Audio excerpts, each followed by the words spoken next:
Now that you have a basic understanding of the vulnerability management, we will introduce the concept of incident management. Incidents are errors that interrupt or reduce the quality of the business processes. The incident management process helps to quickly resolve this incident with minimal impact on the business. An organization that implements the incident management process derives dual benefits for its IT services and business. So, what are the benefits of the incident management process for the IT services of an organization? Well, they're pretty clear. Improved monitoring allows performance against SLAs to be accurately measured.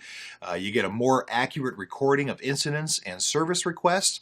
There's a noted elimination of lost or incorrect incidents and service requests. You end up with a more organized and efficient use of personnel for resolving incidents.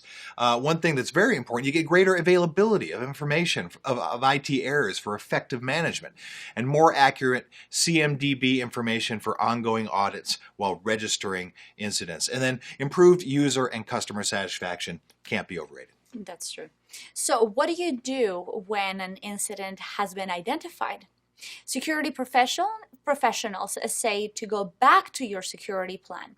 As soon as an incident has been identified, invoke the incident and emergency response policy. Right. All right. So let's go back to a previous question that we put out there. What will you do when an incident takes place? What are the next steps in handling that incident? Well, let me give a brief introduction to the incident management plan. Now, the steps involved in incident management plan are, and we've gone over them, but let's do it again: identify, analyze, gather evidence, contain further damage, work to mitigate, and work to eradicate the damage. Now, the last step in the plan is to update your policy. That's correct.